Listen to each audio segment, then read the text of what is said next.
Okay. Any Yeah, final thoughts? Anything else you want to talk about before we wrap things up here? yeah. I mean, maybe just hit on a couple of the positives that we saw from last night. Ronnie Rivers looks real good. He's really, uh, really putting his staking a claim to make the roster. Uh, and he looked very shifty, man. He's very Yeah, quick. we probably haven't been giving him his the recognition he deserves. And you're right. I've heard rumblings through camp that he's a guy to look out for. And I think, yeah, you're absolutely. He's our number 3 running back. Anyone else? Interesting. Well, yeah, interesting that Kyron Williams suited up last night, and actually, I think I know he played one special teams play. That's all he played. I think he returned a punt or something like that. But yeah, it's interesting that he suited up. I just, you know, well, all these guys like Cam Akers and these other guys, the Aaron Donalds and Staffords and Well, stuff. if Kyron Williams is going to be a returner of some sort, it's probably a good idea to just get him out there to field 1 or 2. Yeah, that's a good point. Um, Right? To be yeah, but fair, I think that's a yeah, good point. but But yeah, yeah, I'm totally fine with him not getting any carries. I wanted to see a bunch of Zach Evans because I know. It's so promising. I mean, you hear these stats these guys are talking about on the telecast about his averaging over 5 yards a carry for his career at you Mississippi know, State. Just we haven't seen it. Royce Freeman, had a couple of good runs. It'll be yeah, interesting to see what they do there. I mean, they did have Royce Freeman out there for a lot of special team snaps, so yeah. maybe they view him as a power back with special teams capability. Anyway, and then just in terms of, we didn't really touch on. Let's just go back to this Lance McCutcheon question, right? Yeah, it's just it amazes me how much attention some people can get, and then all of a sudden everybody just forgets about it. I don't think this guy's going to make the roster. I think he's going to be a practice squad player. What are your thoughts?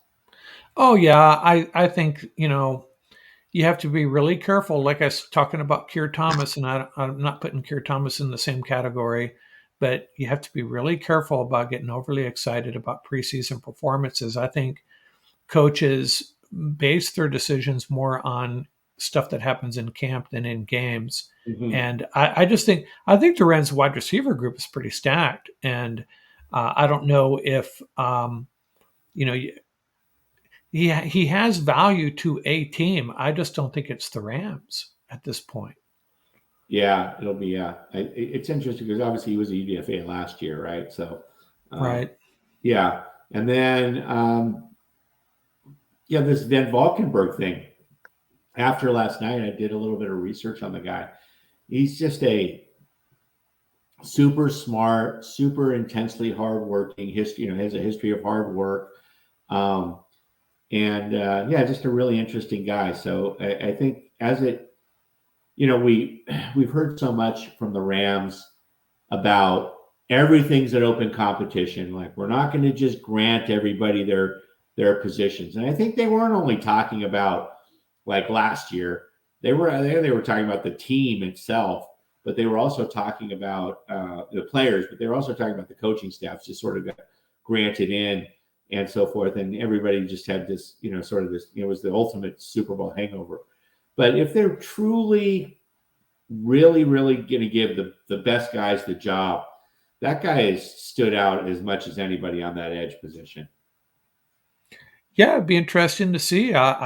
You're probably right. It's just it's kind of like similar to the safety group. I think it's the safety groups maybe sorted itself out a little bit better, but Yeah, yeah, there's going to be some surprising cuts. I think at that edge position, there really yeah, could be. yeah. It should be interesting. So yeah, I don't know. It's. I think that as we've talked about this, it's one thing to say it, and there's a lot of hyperbole in the preseason, especially in the off season, before the preseason games start, and training camp and OTAs, and then training camp, and then the preseason games. But we've said it, and this is essentially a live tryout season for next year, and but people, fans, media are reacting as if it's a team trying to contend, and it's just not a team trying to contend. It's a team trying to. All these players are trying to play their best, but these rosters are not constructed, especially on the defensive side of the ball, to contend. And I've it's hard for me because I bounce back and forth. I have my fandom, but then I have my analytical point of view of like, yes, even as a fan, I'm all in favor of what they're doing, but it's not going to result in it's going to result in a lot of 6 and 7 yard runs up the middle. It's going to result in a lot of long pass plays. It's going to result in a lot of quarterbacks having a lot of time to sit back there and pick apart a secondary for 4 or 5 seconds. It's going to be hard to watch. But at the end of the day, my focus is on what players are separating themselves from the other players that can contribute next year when this team does make a run and is in contention again. Clear some space, fill some gaps with some huge studs in the free agent market, on edge or defensive line or wherever it is, and let's run it back in the Aaron Donald window. So it is hard to watch, but we knew it was coming, and we can't say nobody told us. Well, I feel I understand where you're coming from. I haven't totally given up yet, and that's probably just it's just not in my nature. I totally appreciate and understand where you're coming from, though. I think that our saving grace could be the offense. If we return to that old McVay offense where we're putting up 28, 32 points a game, like the good old days, maybe there's a chance. I'm just saying maybe there's a chance this team can contend. So we'll have to see. Hey, if they come out and beat Seattle, which remember last year they lost to Seattle in overtime without Aaron Donald, Matthew Stafford, and Cooper Kupp in a game Seattle had to win.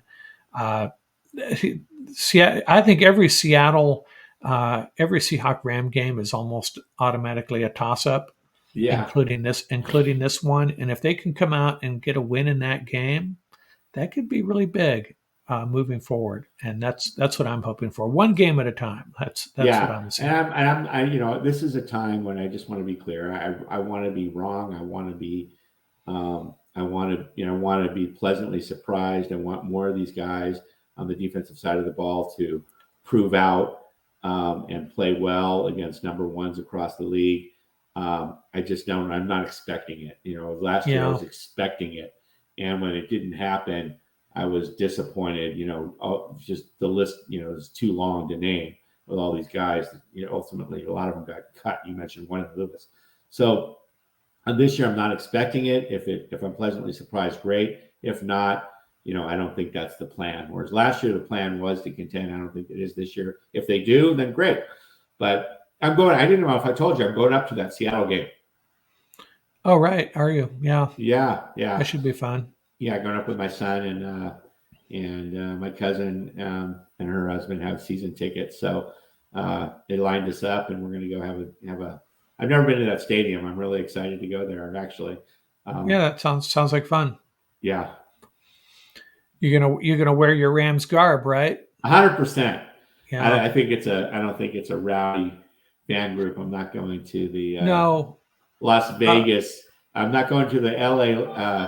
I'm not going in Rams gear to the Coliseum when the Raiders were there. That was a dangerous territory to where and back in the day. But now I think everybody's chilled out a little bit. yeah, I'll say this about Seattle fans: the ones I know are usually very intelligent, fair-minded, and have a lot of Loud, respect. Have a lot of passionate.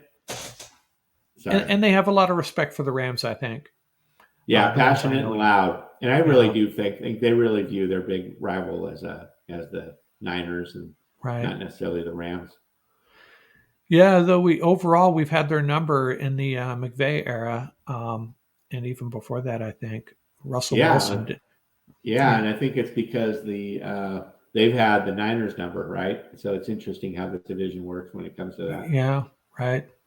Okay, hey What's your Tom. over under on the totals for this year? By the way, I'm not sure. Well, Pinned you pinned you down. if it's currently 6.5, I'm definitely taking the over. Really? And I think the schedule is a little bit tough. But I just think there's too much top level talent, good coaching on this team, and a good culture as well. That they're going to find a way to win 7 games. If I were to take a guess, I'll go 9-8. And Wow. now, as my and again, I'm a homer, guilty as charged. I don't pretend to be anything else. I'm not a fair and balanced NFL observer here. I'm a Rams fan, and it's just not in my nature to predict gloom and doom. I just can't do it. Although my special assistant, who knows everything but prefers to remain anonymous, he makes the point, and it's a valid point. It's like 9-8 and 7-10 is like the worst case scenario. He'd rather they go 2-15. But Well, yeah, I mean, I would suggest that um, I would suggest that that's from a team that obviously the tanking and you get better draft picks and whatever, right? But I mean, our goal isn't this 3, 4, 5 year build or something like that. We have a very specific goal in mind, which is to try and bounce back next year with Aaron Donald and Matthew Stafford, likely in their last seasons. Or I would say likely, over 50% chance that both of them retire after next year, given their contract status and their what they've talked about. But uh, if the Rams do pull out a 9-8 season, for example, it'll be a middle draft pick, but that will mean that so many of these young players played extraordinarily well, right, right? And that's way more valuable than having all of them be terrible or a lot of them be terrible and getting a couple of draft picks, yeah, that are unproven. So, yeah. A lot of people think we have somehow be able to manipulate the situation and grab Caleb Williams, and I think that's. I really don't think there's a chance of that happening. But or people say, hey, we can trade down, trade up for Caleb Williams. I don't think that's a possibility either. If someone's in a position to draft a quarterback like that, they're probably going to draft him. Okay, I think that's all I got. Thanks for joining me, Tom. Really appreciate it. I think this is a lot of good stuff, and maybe we'll talk again before the opener. yeah, definitely look Yeah, forward to it. Thanks for having me. yeah. See if we can get Paul Wally on to join us and have one of our little round tables. Always, Okay. always a good time. And then you have a couple of other guests that you brought on. That would be great to get Yeah. a bigger roundtable going. So get this get this thing humming. You're doing a great job, and really enjoy the pod. As I've told you privately, I'll tell you publicly that I really think that you have some of the best content in the off season, and just really keep it quick and fresh, and the pods keep coming, and you're doing just really stepped it up this year, and I just really enjoying it. So I'm really appreciative to be here. Yeah. Hey, thanks a lot. I really appreciate that. And I got to give a hand out to guys like you and Tom and Paul that donate so much of your time to help me out. Really appreciate it. I'll enjoy Okay, it. Tom, out here. We'll talk again soon. Cheers. Okay. Bye.